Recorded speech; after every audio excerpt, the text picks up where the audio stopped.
Hello, I'm the Nostalgia Critic. I remember it so you don't have to. And welcome to X Month! We don't have a doorbell, so I better check that out. Oh god, what are you doing here? And how'd you make that doorbell sound? It's one of his many gifts. So we trust you remember babysitting our teenage nephew today? We warned you about it 5 months ago. Yeah, but I moved studios hoping you wouldn't find me. We have eyes everywhere. The more I find out about you, the less I somehow know. We don't actually know when we're gonna be done, so best play it by ear. What, do you have some important stuff to do and you can't drag him along with you? No. And we just don't like spending time with him. Isn't that right, buddy? I don't care. Dude, you can't just leave him here indefinitely.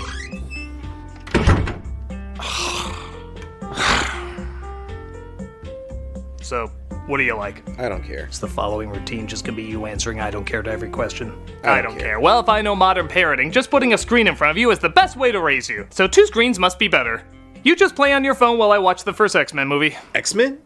You mean like the Marvel comics? Yeah. I love Marvel comics. Yeah? What do you think about the Marvel movies? They're amazing. They're like the comics come to life. Oh my god. Well, you're gonna love this movie then. Yeah? When this film came out, every X-Men fan went nuts. So this is a really great and faithful Marvel adaptation. That's what everyone said at the time. And seeing how that was almost 20 years ago, and the landscape for comic book movies has barely changed at all, I think we're both in for a lot of surprises.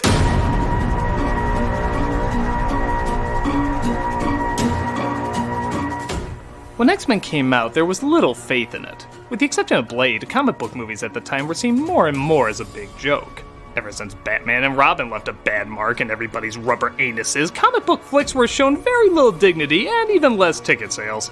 So when the loud and bombastic yet still poignant and challenging X-Men comic was given the big screen treatment, it was not given much of a budget, or even much credibility. Even the trailer has sort of a B-movie sci-fi channel feel to it. It looked pretty corny.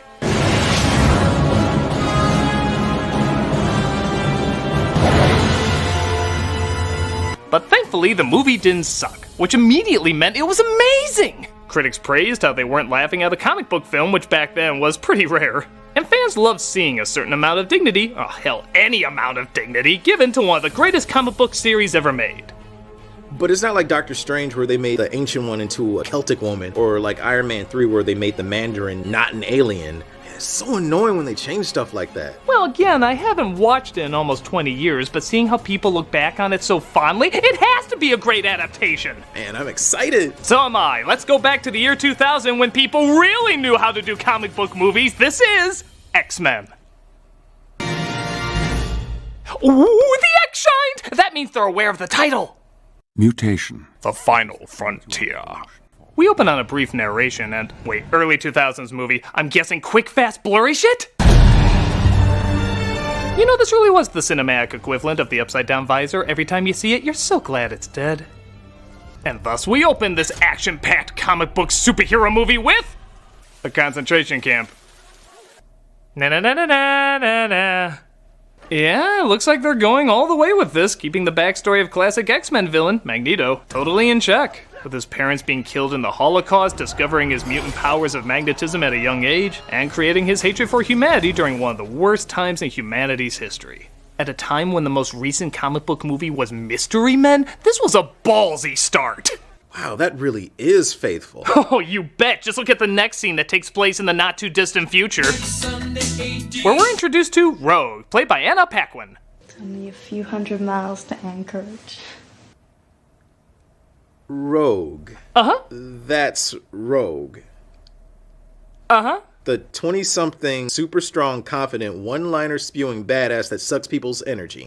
Close. Now she's a teenager who cries a lot, is super depressed, and can only suck people's energy. So not Rogue. Hey, come on. I mean, Rogue was a tortured character. Yeah, but she was still cool because she was confident. She had one of the cruelest powers. She could never touch anyone without sucking their life away. But she turned that angst into something kick-ass, not taking shit from anyone, socially or physically. You could look up to her because even though you knew she was suffering, she still chose to be positive and full of hope. That's what made her one of the coolest X-Men. Well, sure, if you want to be right, but this character has a lot to look up to. Like what? Her angsty face that looks like she's trying not to shit her pants.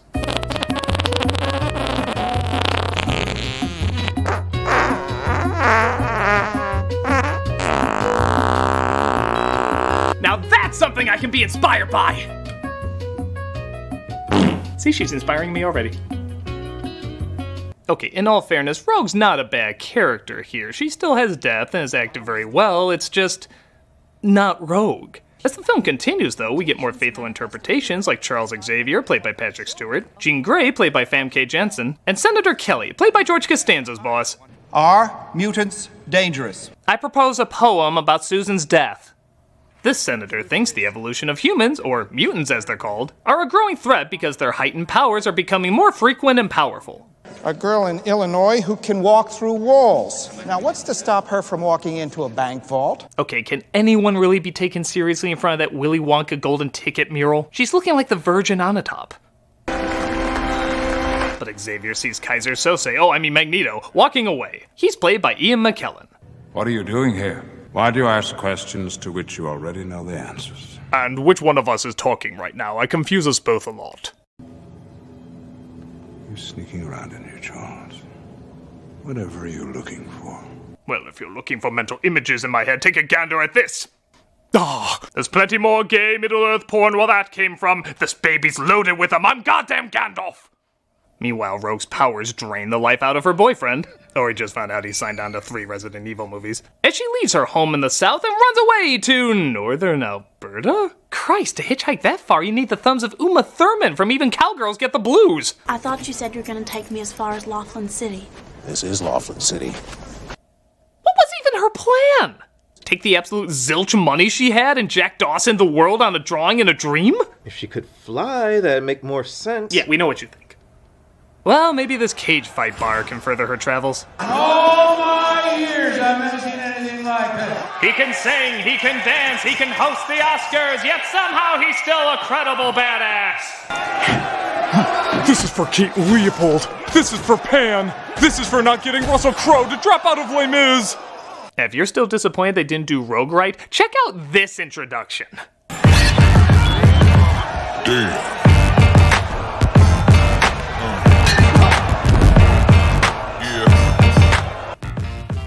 Did I just turn gay? We all did a little bit. From frame 1, Hugh Jackman got Wolverine down perfect. It's the same when Michael Keaton was Batman or Christopher Reeve was Superman. You didn't see an actor portrayal, you saw a childhood hero come to life. Sure, there's no mask or costume, but the overload of adrenaline and testosterone is so heavy, it just turned us into steaks. I'm a steak. And that's okay. Damn. He wins the fight as Rogue hangs around the bar, not exactly knowing what to do. I'll have a beer. Yeah, I hear I'm supposed to be teamed up with this rogue bombshell who has the hots for me and can suck me dry. Oh god, you're not her, are you?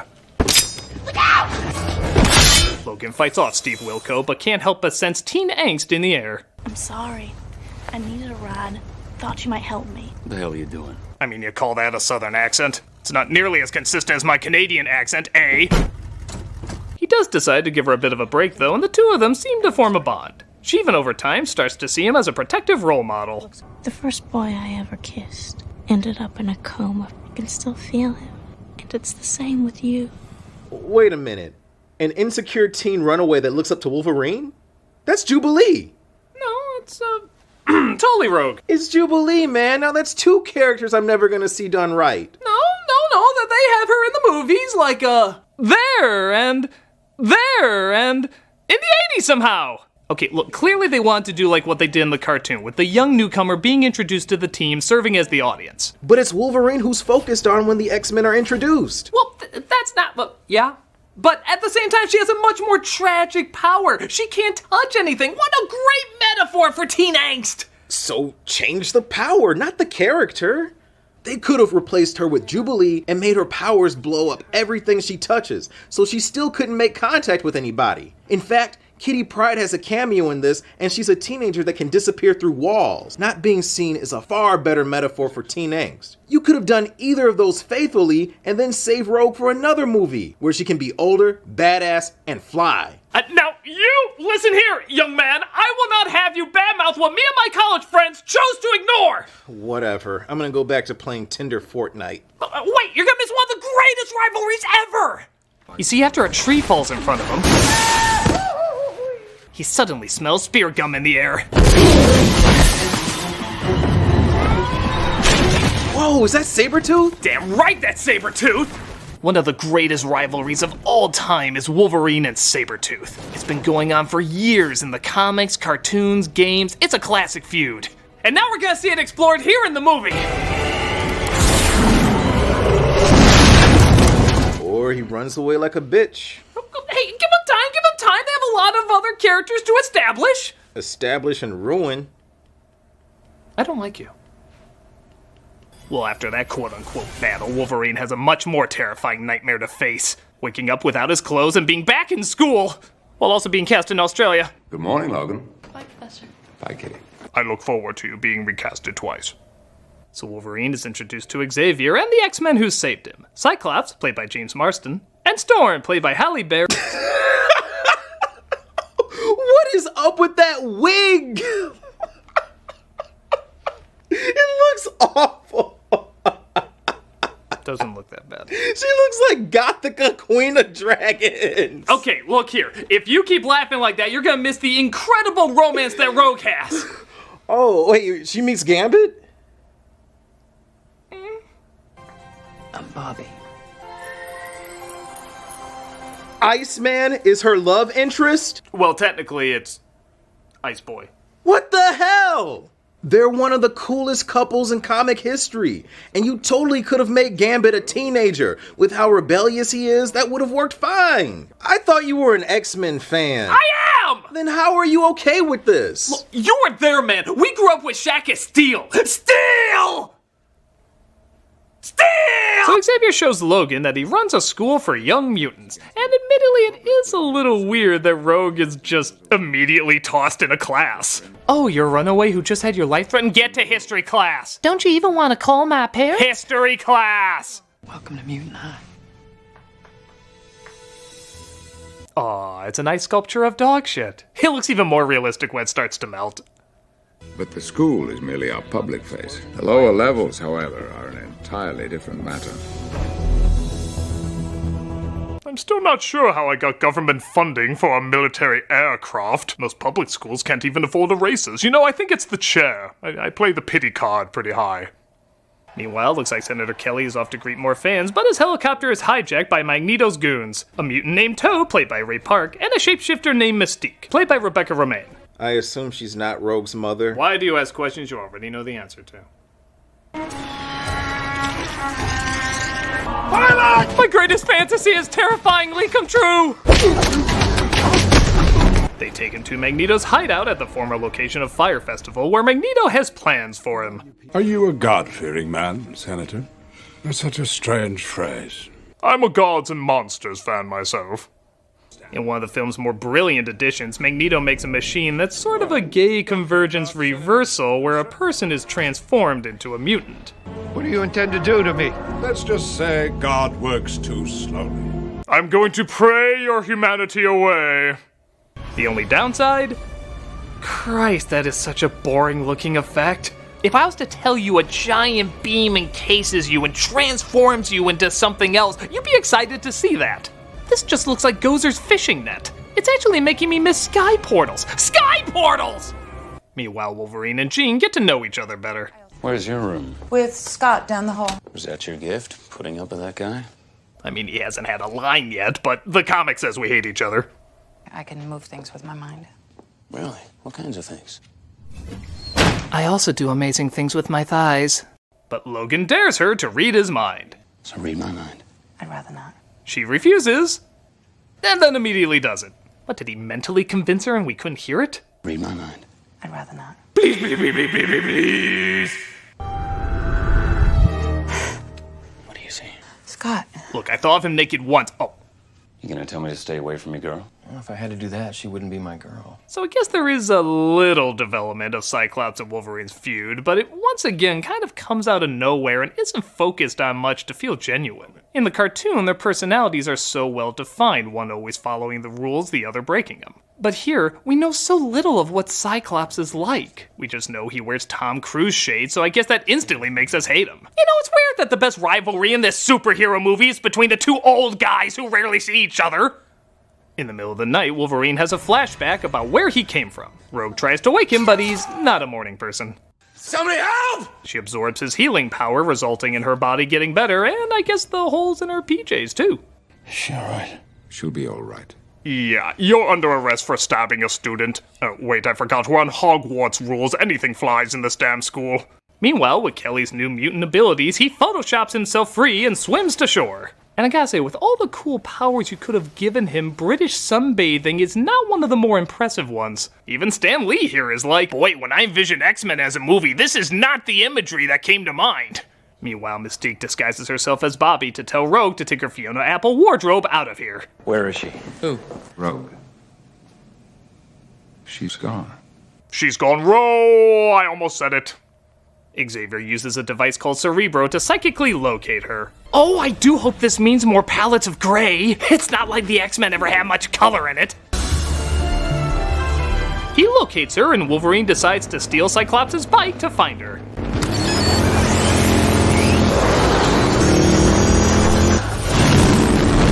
Oh, that bike is amazing! Right?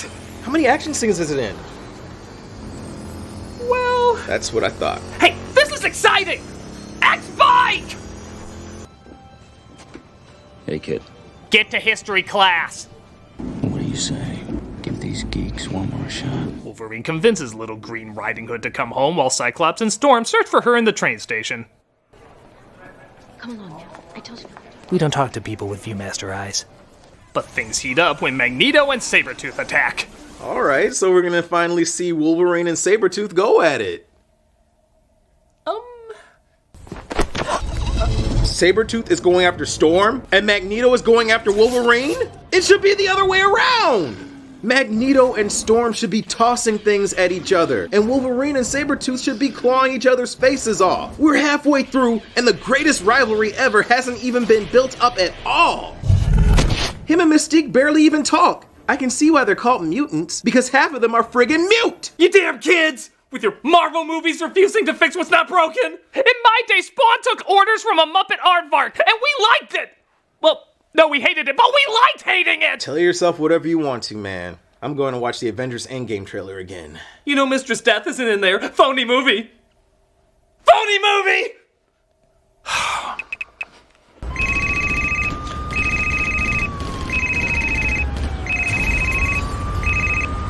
Hello? Where are you? Well, where are any of us, really? Look, you need to come here and collect your kid. He's an absolute menace. Really? What did he do? He's not liking the X-Men movie. Oh, no. Oh, yes. You come here and pick him up ASAP. Well, that's gonna be pretty tricky, Critic, because I fell asleep chasing a puppy who swallowed government secrets. You pick him up! Fine, God.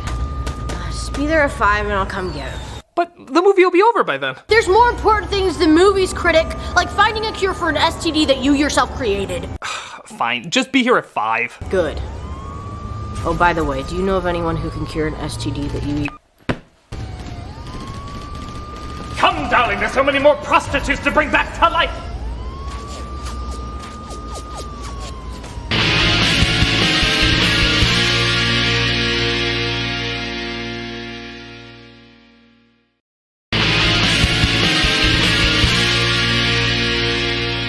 So Magneto rips the train apart as Wolverine tries to stop him. You must be Wolverine. I'm a giant soup can. What the hell do you want with me? Whoever said I wanted you?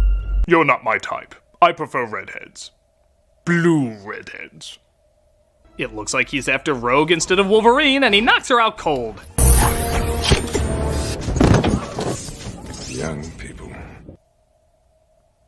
Always tried to run away from needles being thrown at them. What a weird line. The cops tried to stop them, but...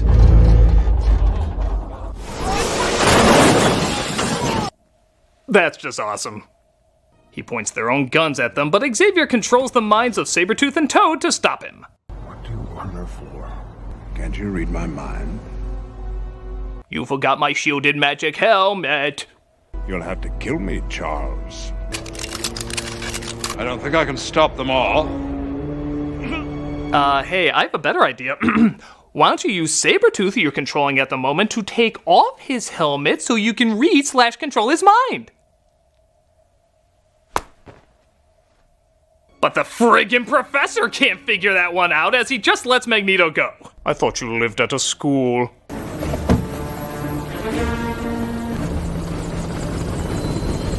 Just be sure you bring her back in time for history class! Just as the X-Men are about to go looking for him, they get an unexpected visitor. Can I interest you in Bigot Scout cookies? Well, I'm not saying I'm enjoying this. I'm relishing it. So Xavier reads his mind to reveal what we already know, so it's pointless to show again, as Storm tries to comfort Senator Jelly Donut. I'm here. Don't want to be alone. All right. You know, even Storm kind of sucks. Yeah, even back then I thought that. I mean, Halle Berry can turn in some great performances, but she's not really an image of commanding strength. You look at Storm and you see a goddess of lightning, a presence that demands authority. This Storm acts like a nervous high school counselor on her first day. You hate normal people. I suppose I'm afraid of them. Can you imagine if one of the guards from Black Panther played that role? That would be awesome. But then we wouldn't have Halle Berry's amazing African accent. Logan, you can't do this alone. Hang on to something. Help us. Fight with us. Where are you going? Has brown hair? Am I allowed to say that sucks? You are. It sucks. Hard. So the Senator turns into a melting sperm as his body rejects the mutation. Xavier tries to use Cerebro to find Rogue, but it looks like Mystique infected the machine. Using, oh no, green goo! That's always bad in movies! Xavier is knocked out, and after, let's see, 2 sentences of Cyclops talking to Xavier in the entire movie, we suddenly get a monologue about how close they are. You can still hear me, can't you? You've taught me everything in my life that is ever worth knowing. That if anything happens, I'll take care of them. Aw, they cut away before he sang to him. I've been dreaming of a true love's kiss. But Jean uses Cerebro to locate them as Magneto readies his, oh god, G.I. Joe bomb! Batteries aren't included! Magnificent, isn't she? Are you going to kill me? Yes. Wow. He just said it. You don't see that happen in movies. His bedside manner is on par with Arnold from True Lies. Are you going to kill me? Yep. Magneto is here, Liberty Island. His objective is to mutate the world leaders at the UN summit on Ellis Island. You know, for the not-too-distant future, maps are becoming very impractically stupid. Wait, I'm gonna put my face on it.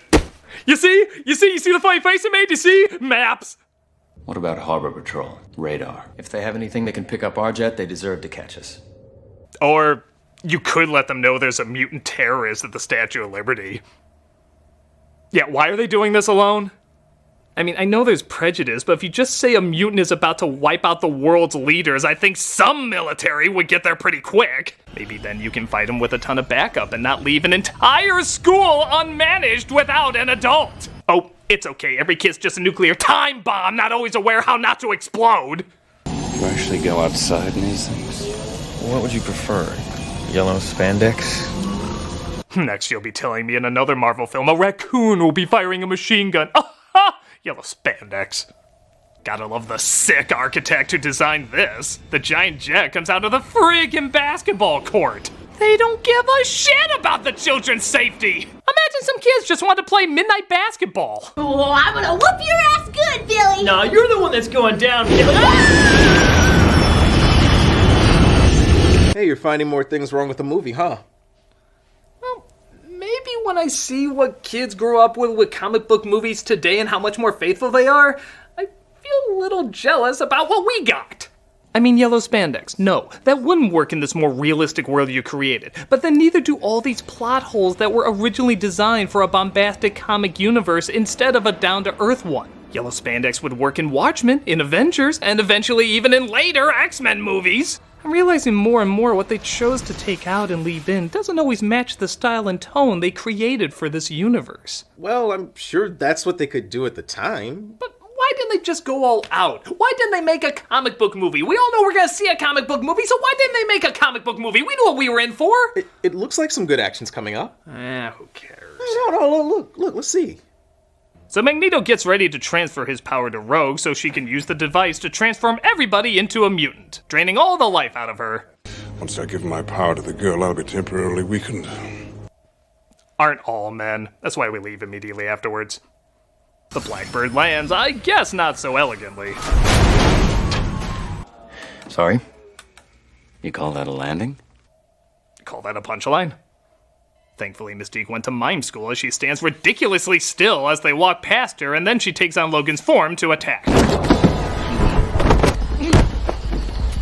They just recreate what Hugh Jackman does in the mirror every morning. So this fight scene is a little odd. On the one hand, the battle between Mystique and Logan is actually pretty cool and creative, though I didn't know Spider-Manning up the walls was one of her powers. However, the X-Men battling Toad seems a little weak because, well, it's the X-Men battling Toad. Who gives a shit? How could they not take this guy out in a millisecond? Look at this. Storm can control the weather. The friggin' weather, master of the elements. What does she do? I'm gonna go for a stroll. I'll take my time to admire the architecture and, oh no, face my hand, politely gesturing you to stop. I politely gestured! They're so pathetic, he even has time to do a little dance. What the hell even was that? I love to sing about the moon and the June and the springer. Of course! The natural energy of an elevator shaft obviously brings her powers to life! Do you know what happens to a toad when it's struck by lightning? The same thing that happens to everything else. Oh my god, I'm dying on that! I said lines by George Lucas that have more charm! Lucas! Come on, we have to regroup. The other one ain't far away. Well, gee, seeing how these two characters haven't been together for a while, I wonder if one of them... You're not part of the group. At least I really hope so. Okay, we're good. They make it to the statue, but Magneto uses his powers to make them act backwards and captures them. Wolverine uses his claws to break free, though, and we have the, most epically built-up fight ever.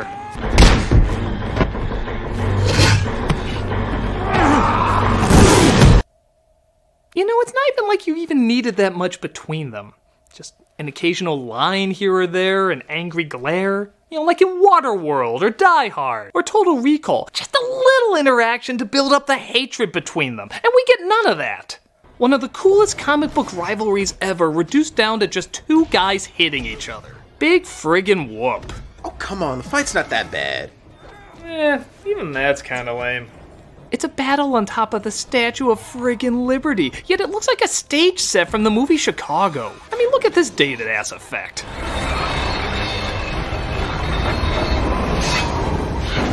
Why, wherever did the switch from CGI to live action happen? I simply cannot tell! Hitchcock did a fight on the Statue of Liberty decades earlier, and not only did it feel more grand in scale, but somehow it felt like it had more color than the actual color movie did!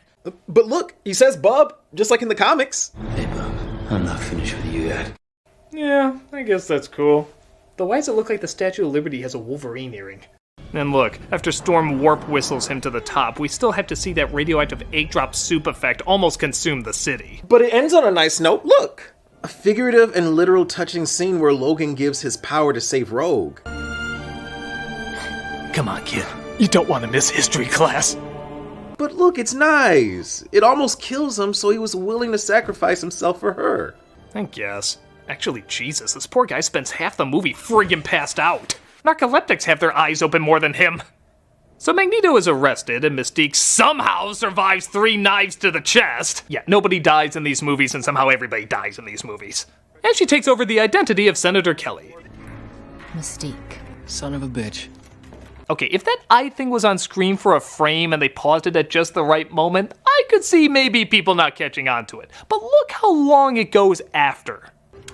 From many parents' rights groups. How did everybody miss that? Senator, there's concerns you're turning into Jar Jar Binks. That's absurd. Oh, I mean, at least me's not a mutant, ha ha ha! Actually, Binks is worse. Okay, got it. Everyone manages to heal up, and Xavier gives Logan the location of where he might find some answers about his past. So he's off, but not before saying goodbye to Rogue. I kinda like it. It reminds me of how I almost died. I don't want you to go. I'll be back for this. I gotta take a leak and I hate wearing it in the bathroom. Just hold on to it before I leave you forever. Finally, we see the only real rivals in this movie sequel bait the hell out of this series. Doesn't it ever wake you in the middle of the night? The feeling that someday they will pass that foolish law and come for you. Well, it's American politics and nothing ever gets accomplished, so probably not. The war is still coming, Charles, and I intend to fight it. And I will always be there. Old friend. Unless I die a couple times and or wipe out all mutants off the face of the earth, but you know, these movies are pretty consistent. I can't see that happening. They exit via giant condom, and I guess the most authentic X-Men movie has finally wrapped up. Wow. You know, you were totally right. When you compare it to comic book movies today, this isn't nearly as impressive as I remember it. Well, it's okay. Yeah? How? As an adaptation, it doesn't have the color, imagination, or depth of characters. As a standalone movie, it's kind of bland with a ton of plot holes. Apparently there was 15 minutes cut from it, and it really shows. It just kind of feels like we go from scene to scene with no big emotional impact ever being made. Well, okay, I guess that's all true, but look at it this way. When it came out, nobody took comic book movies seriously, mostly because they followed the source material even less than this film did. So attempting to be taken seriously talking about prejudice while also trying to be somewhat faithful to a source nobody took seriously was kind of risky. It had to take baby steps, find a middle ground so that future comic book movies could take more chances and risk higher budgets. Sure, the movie's just okay, but being okay back then is what led other comic book movies to being great today. Even if it didn't leave as great a story as you remember, it still left a great impact for comic book movies to follow. Guess that is a good point. You know, we actually learned a lot with the different comic book movies we grew up with. Yeah, I guess we did. I'll be your aunt and uncle. You know, this was actually a much better experience than I thought it was gonna be. I paid the fool that kidnaps my son. Dad! Your dad, Mr. T? There he is. There's the guy that kidnapped your son. It certainly wasn't us, because we're saying it certainly wasn't us. That is a foolproof argument. Come here, sucker. I'm gonna kick your ass. Eat my cereal. I pity the fool that don't eat school. He's a nostalgia critic and he remembers it, but probably not for long. Yeah, this is your ass, and this is your ass on Mr. T. Any questions, fool? Here's the answer. Get to history class.